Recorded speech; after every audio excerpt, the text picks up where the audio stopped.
Morning. TT week coming up? Oh, hello, Mrs. Sharples. Gee, I'm surprised a young fellow in your position isn't going in for a motor car. It'd be very handy to give me a lift over to Alvera's. Not yet, Mrs. Sharples. Tell you what, though, put your slacks on this afternoon, come on the back. Do a bit of ton-up stuff on the M6. No, don't like them motorways. Chicken. You know, I wonder you don't get an ordinary bike. They're much nicer than this. You know, in the old days we thought now to biking down to, well, where? Bakewell for the day. We used to have a very good time. You used to sit side saddle with Mrs. Colwell, did you? I've still got a bit of grit in my knee where I fell off a bike when I was 16. Albert and Tatlock and I, we got our front forks lock coming down a steep Brune Hill with Rivington. No, you must have been a bit of a suffragette cycling in those days. Aye. My mother thought I was a bit fast, if you must know. On those immoral machines. Ah, Mr. Sharples. You're just going for a spin before service? Don't talk so soft. Miss Nugent and I are just going to spend a brief hour at the shop clearing up after our very successful sale. I'm very happy for you both. Did we get out of bed a little on the wrong side this morning? Well, I don't know about you. Mr. Swindley was merely saying that we would be at the shop before service. He merely wished to check the hymn numbers with you. Well, why doesn't he say what he means, then? Let's hope you're in a better humour at the harmonium. Bit changeable, aren't you, Mrs. Sharples? Oh, he needs a bit of paddywhack. He gets a bit above himself. Ta-da. Ta-ra. It's just sheer neglect. Not on our part, it's not Mrs. Sharples. You just let everything go to pot. It doesn't take much of a shove to get this house to go to rack and ruin. You must have put something on it to burn. Oh, yes, and I suppose that's the last thing a fireplace is for. Well, it's either that or a bird has built a nest up in its chimney pot or Oh, something. don't talk so soft, Mrs. Sharples. Birds have got more sense than to come living in a slum like this. I'll just have a look through the upstairs window and see if I can see what it is. You do that, love. Ooh. What's that? Well, it isn't where I threw a bottle of champagne at our dentist this morning. There was no damp patch on there the last time I come here when you gave me that list of repairs you wanted doing. I'm damn sure there wasn't, Mrs. Sharples. This house is full of surprises. A lake on my living room wall, a floorboard that drops me down into the cellar, and a brick that hits me on the head every time I go to the bin. Funny how they all come in a rush, isn't it? I don't give a monkey's how funny you think it is. You won't think it's so funny when the whole house collapses round your head one starlit night. Got plenty of life left in it yet. It's got about as much life as you have. What's this? What's that? It's flaking, that's what that is. Yes, and you'd be flaking and all if that young lump of a son of yours was jumping up and down on top of you. He is walking normal. Wearing surgical boots, he's walking normal. When my husband was here... Oh, by gum, can you never forget When that? my husband was here and them flags subsided in the backyard, he went to the town hall, he saw the borough surveyors, he saw a map. Number 3 seam of the Brew Colliery runs right underneath this house, underneath this very room. Oh, give up. It runs underneath Elliston's Lodge, underneath the 109s at the Loxley, and that is why the chip shop was flooded in Rosamond Street. It'll do me all right in spite of your fairy tale. Look, it's as true as I'm sitting here with plaster flakes in the air. You'll believe it right enough when you and your bed subside down number 3 seam in the colliery in the afternoon shift. Just how damp is it? Look, I can't keep a bed dry. Just feel underneath that carpet. It's all swollen up. Every bit of 3-ply in the house, and God knows there's enough of that. Oh, it's not as warm as my place, I'll give you that. Oh, in this weather you can't take a glass of water upstairs without it's frozen before 7 o'clock in the morning. Oh, I thought I'd fixed that.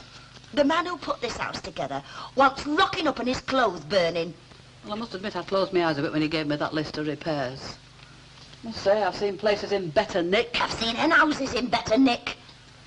Well, thank you for showing me. That lavatory wants seeing to know, Oh, doesn't don't it? mention the lavatory to me. Well, thank you for coming, Mrs. Sharples. It's all right. I'll let myself out. We'll be hearing from you. You will. Do you think she... Of course she bought it. We had her all roads. She won't touch this place with a 5-foot muck rake.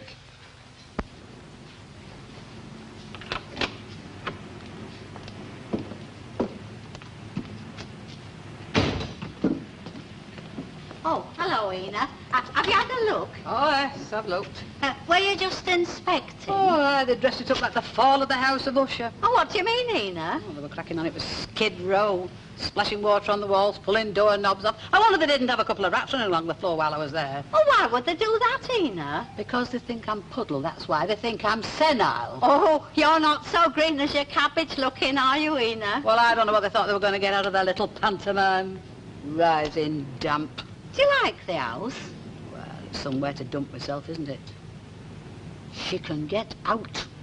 She she's the worst actress since Jean Harlow. Here's to her. Well, I'm sure she wasn't trying to fraud you deliberately, Ena. She'd even put a piece of wet coconut matting on that fire to make it look as though there was smoke in the room out. But Elsie Tanner has been in that house a long time. It's only natural she should try to keep you out. She has not been in that house as long as I have been in my vestry. Somebody chucks me out, I chuck her out. An eye for an eye and a bed for a bed. Well, why don't you just get a room at Elsie Tanner's? What? I'm taking charity off no one. She'd keep me in one room like a mother-in-law. She'd have me babysitting with Dennis while she went out at night bopping with bootmakers. Well, you're welcome to share my house. Me and you are not going in with one another until one of us can't fend for themselves. Well, while we've got our health and strength, we keep out of each other's hair. It would be no bother. You could have your own room. No, I prefer my own house. I like to have a room where I can undo my corsets in front of fire and nobody to say me nay.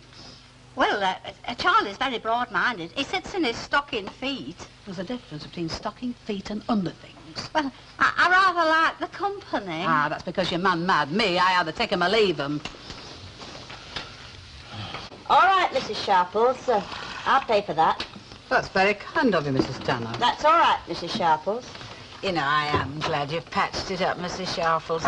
It would have been most unpleasant if Mrs. Tanner had actually ended up on the street. Well, now, Mrs. Tanner might have known I wasn't serious until I give her a notice in writing. Of course, that's absolutely right, Mrs. Sharples. I was only saying, So actually... would you pass that over to me, please? What's this, Mrs. Sharples? Just pass it over to Mrs. Tanner, will you? Mrs. Tanner? You... What's this, Mrs. Sharples? What do you think it is? A birthday card? It's your notice. Official. You what? It's your notice. It says, take your hook out of my house, only it says it more polite than that. I don't care. You take on with me like that. What did he do? There's no point in doing that at all.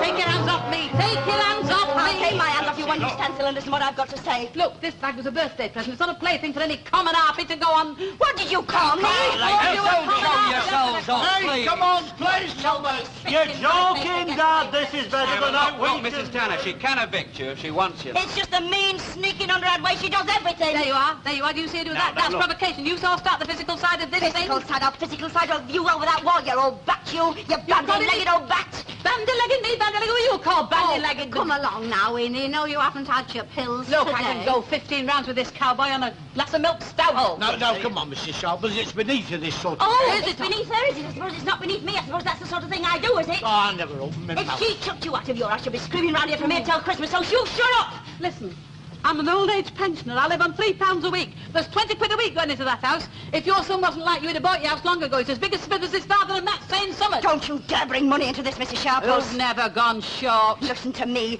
I've kept that house together with work and sweat. I've worked, I've been mother, father, son, everything. I've looked after my son for the last 15 years. Oh, yes, you've got to give her that, Mrs. Sharples. And it's not easy, you know, when there's no man in the house. She's never been short of man in their house since Arnold took his up. Any more than Fanny Hill. Get back up to your mission, Mrs. Sharples, as fast as you can before I really get me rag out. Oh, bang one else to get your boots in. Oh, so that's what you're going to do, is it? You're ganging up on us, or you? If they start anything behind my back, get them. Oh, Ena, what do you mean? Get them? I see you, Mrs. Sharples, inciting your mate. She's not strong enough to tackle anything. I can take you on, you Mary Ann. Yes. But her mates down this street are not above lobbing half a brick in the back of my neck while I'm engaged in conversation. Look, Mrs. Sharples, it's me and nobody's army. I've handled Tanners before, Mrs. Tanner, and I'll handle you again.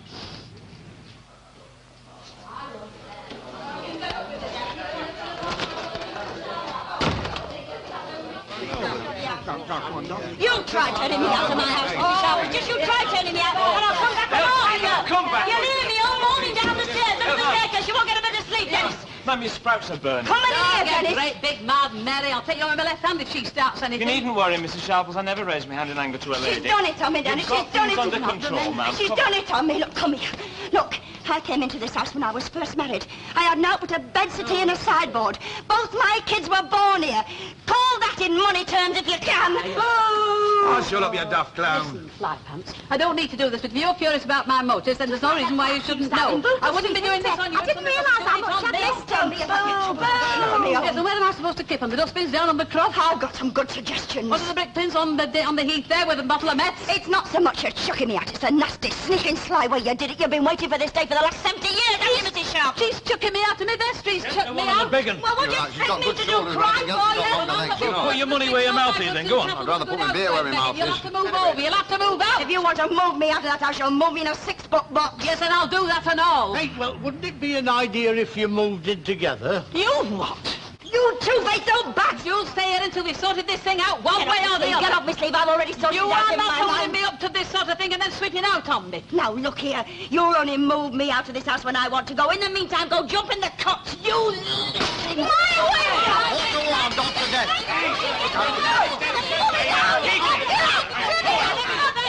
Put me down! Put me... Mrs. Sharples, you're too old for this sort of thing. Anyway, your flight's academic. The mission isn't going to close. Do you hear? You can stay in your vestry. You what? The committee's decided to close Bow Street mission. We shall have 20 more souls to look after next Sunday. You won't need Mrs. Tanner's house. Won't I? No, you won't. Well, we'll see. That's a you see sense anyway. Now, look, you'll pay for this afternoon. I may not want your mangy house, but I'm still your landlord and I've still got the upper hand. What has happened this afternoon's not to be no help to you at all. You're still my landlord, are you? Oh, yes, I am that.